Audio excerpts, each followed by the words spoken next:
श्रीराम. सर्व श्रोत्यांना प्रेमपूर्वक नमस्कार.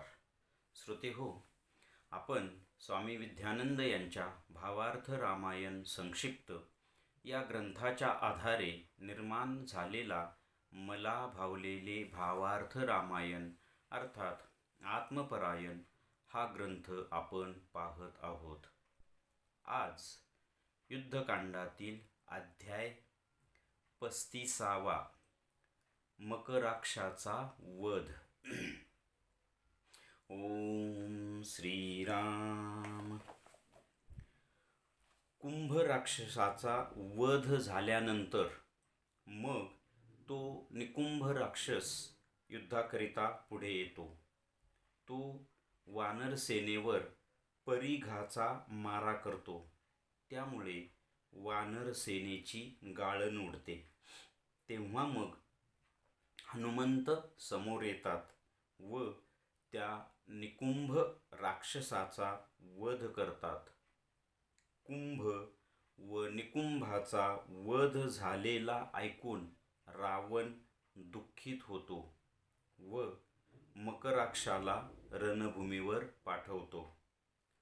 तो मकराक्ष मग श्रीरामावर धावून येतो.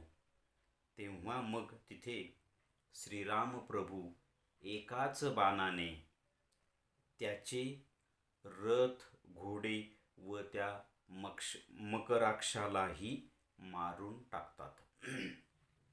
आता आपण साधकाच्या दृष्टीने पाहू. साधकाच्या त्या अंतरंगातील युद्धभूमीवर त्या अशुद्ध अहंकाराच्या म्हणजेच रावणाच्या एका वामशक्तीचा म्हणजेच कुंभाचा नाश झाल्यानंतर दुसरी वामशक्ती म्हणजेच निकुंभ आपल्या वामशक्तीने त्या शुद्ध असलेल्या मंडळींना म्हणजेच वानरसेनेला विचलित करते. तेव्हा मग तो प्राण म्हणजेच हनुमंत तिथे उपस्थित होतो व त्या वामशक्तीचा विनाश करतो. दोन्ही वामशक्तींचा अशा प्रकारे नाश झालेला पाहून तो अशुद्ध अहंकार उद्विग्न होतो व मग अजून एका वामशक्तीला म्हणजेच मकराक्षाला त्या अंतरंगातील युद्धभूमीवर पाठवतो. परंतु ते आत्मस्वरूप सद्गुरू म्हणजेच श्रीराम आपल्या एकाच कृपाकटाक्षाने म्हणजेच बाणाने त्या वामशक्तीचा विनाश करतात. आता आपण थोडक्यात याचा सार पाहण्याचा प्रयत्न करूया. इथे त्या कुंभ राक्षसाचा अंगदाने वध केल्यानंतर तो निकुंभ युद्धासाठी पुढे येतो. तो परीघ या अस्त्राचा वापर करतो. त्यामुळे वानर सेनेमध्ये गोंधळ उडतो. त्यांची बरीचशी कत्तलही होते. ते पाहून हनुमंत पुढे येतात आणि त्या निकुंभाचा वध करतात. ही बातमी जेव्हा लंकेमध्ये रावणाला समजते तेव्हा रावण दुःखित होतो. कारण रावणाचे एक एक एक एक एक करून सगळे योद्धे, वीर, सैनिक, पुत्र मृत्युमुखी पडत आहेत. मग तो मकराक्ष नावाच्या राक्षसाला युद्धभूमीवर पाठवतो आणि तो मकराक्ष डायरेक्ट श्रीरामांच्यावरच चालून जातो. श्रीराम एकाच बाणाने त्या मकराक्षाला मारून टाकतात. ही झाली कथा. आता आपण हे साधकाच्या दृष्टीने कसं बरं. साधकाच्या अंतरंगामध्ये या त्या युद्धभूमीवर अशुद्ध अहंकाराच्या त्या दोन्ही वामशक्तींचा विनाश होतो. एकाला ते सत्कर्म त्याचं विनाश करतं, दुसऱ्याला तो प्राण विनाश करतो. मग तो अशुद्ध अहंकार तिसऱ्या एका वामशक्तीला त्या युद्धभूमीवर पाठवतो.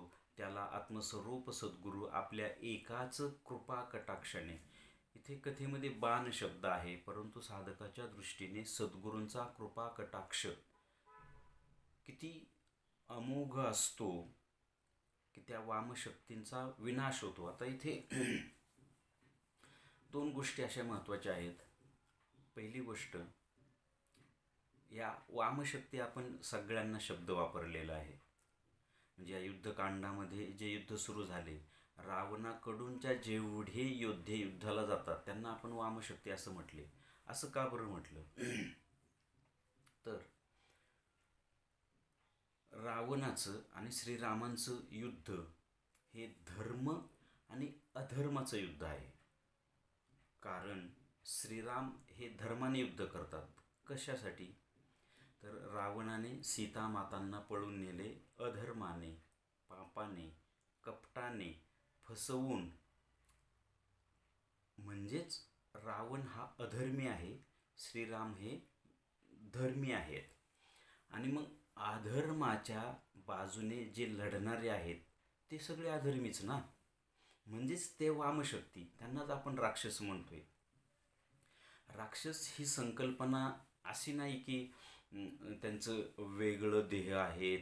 आपण पाहतो म्हणजे सिरियलमध्ये, टी व्हीमध्ये, चित्रपटांनी की त्यांना 2 शिंगे वगैरे, त्यांना काळे कपडे वगैरे. तर हे फक्त एक संकल्पना मांडलेली असते. त्यांना असे शिंग वगैरे असा प्रकार नसतो. वृत्तीने जे वाईट असतात ते राक्षस, वृत्तीने जे चांगले असतात ते देव किंवा मानव. आपल्या आतमध्ये सुद्धा हे सगळ्या गोष्टी आहेत. आपल्या आतमध्ये राक्षस आहे, आपल्या आतमध्ये मानव आहे, आपल्या आतमध्ये देवसुद्धा आहे. मग हे जे आपण साधकाच्या दृष्टीने हे जे पाहतोय ना, हे वानरांना आपण शुद्ध शक्ती, शुद्ध मंडळी असं म्हटलंय ना, म्हणजे शुद्ध झालेली मंडळी. आणि रावणाच्या बाजूच्या लोकांना आपण वामशक्ती म्हटले. आता या शुद्ध मंडळीमध्ये आपण पाहिले की अंगदाला आपण सत्कर्म म्हटले. म्हणजे आपण जे जे चांगलं कर्म करू, ईश्वराच्या कार्यासाठीचे जे कर्म, त्याला सत्कर्म म्हटले. हनुमंतांना प्राण म्हटले, कारण प्राण आहे तर सगळं आहे. वामशक्तींना सुद्धा प्राणच जगवतो. आपल्या आतमध्ये ज्या वाईट गोष्टी आहेत, अगदी वाईट घटक, वाईट वासना, विकार, लोभ, मोह, हव्यास, दंभ, दर्प, हे सगळ्या वाईट शक्ती आहेत. ह्या सगळ्या वामशक्ती आहेत. आणि ह्या वामशक्तींचं आणि आपल्याच अंतरंगातल्या चांगल्या शक्तींचं, चांगल्या मग आता कुठल्या? शुद्ध झालेलं मन, सत्कर्म, सात्विक बुद्धी, शुद्ध बुद्धी, सुविचार, शुद्ध झालेला प्राण, शुद्ध झालेला विवेक, ही सगळी मंडळी. आणि सुरुवातीला सगळेच घटक शुद्ध नसतात. मग साधकाचं मन आणि प्राण हळूहळू एका घटकाला शुद्ध करत चालतात. ते शुद्ध करणं म्हणजेच वामशक्तींचा विनाश. कथेमध्ये श्रीराम, हनुमंत आणि वानरसेना रावणाच्या एका एका राक्षसाला मारतायत. साधकाच्या दृष्टीने साधकाच्या अंतरंगातील शुद्ध झालेलं मन आणि प्राण, साधकाच्याच अंतरंगातील ज्या वामशक्ती आहेत, म्हणजे जे वामघटक आहेत, म्हणजे आपण पाहिलं काम, क्रोध, लोभ, मोह, हे या वामशक्तींना, एका एका वामशक्तींना इथे यांचा विनाश केला जातो. आता इथे एक शेवटचं एक वाक्य असं की आत्मस्वरूप सद्गुरू आपल्या एकाच कृपा कटाक्षाने त्या वामशक्तीचा विनाश करतात. इथे विनाश म्हणजे उद्धार आहे. कारण हे जे घटक असतात ना, हेही त्या नियतीने, चैतन्य शक्तीने, परब्रह्मशक्तीनेच निर्माण केलेत ना. तर त्यांचा विनाश म्हणजे त्यांचं उत्क्रांत रूप होतं.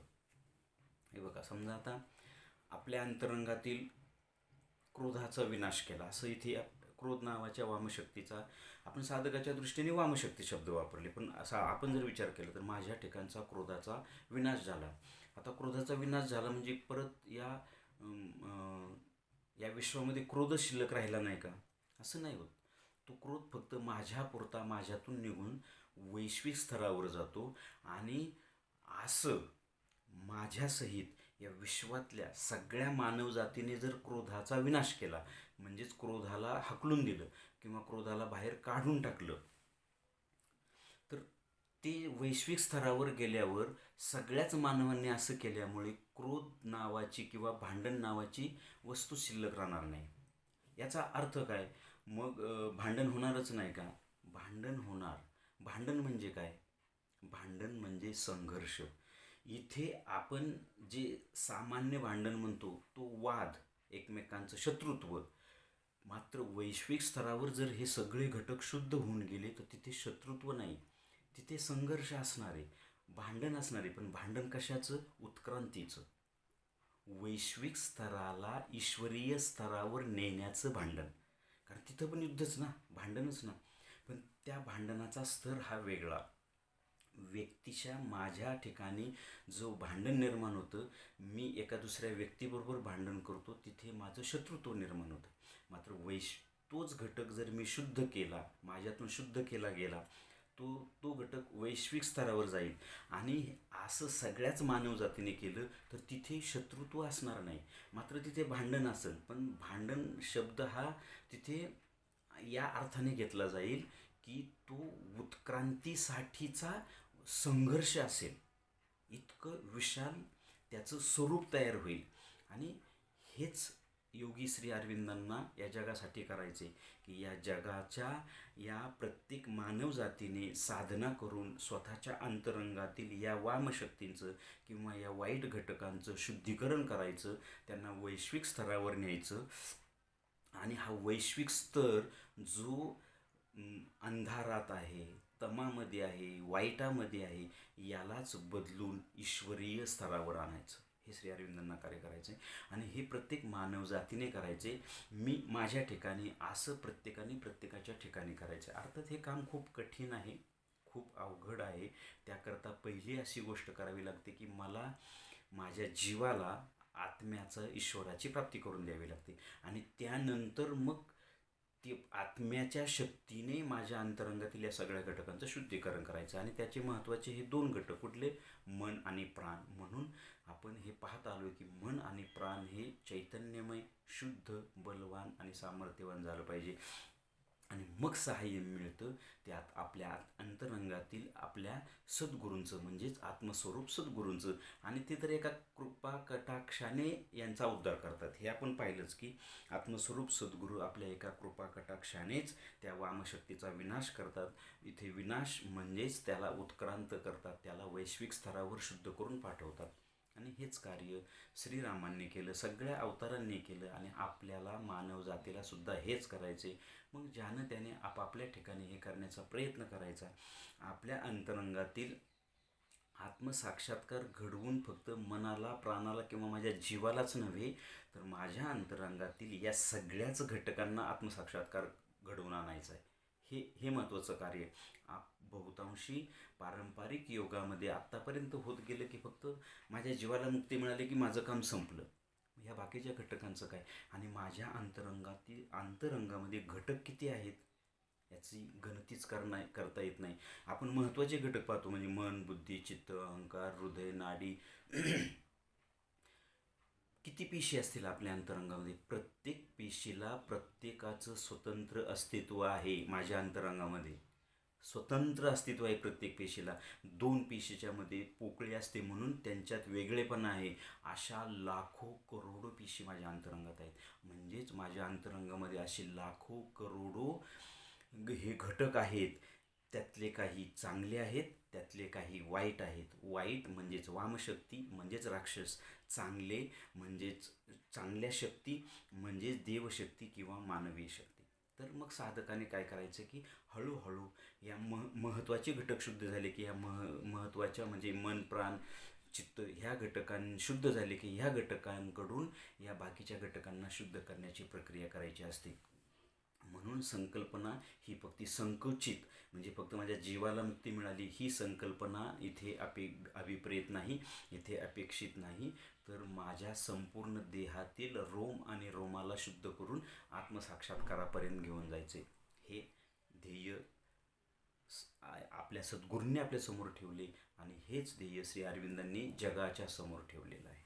मला वाटते मी या आत्मस्वरूप सद्गुरूंनी एका कृपा कटाक्षाने विनाश केला, यावरून या मुद्द्याचं आपण इथे विवेचन केलं. आणि हेच याचं सार आहे असं मला वाटतं.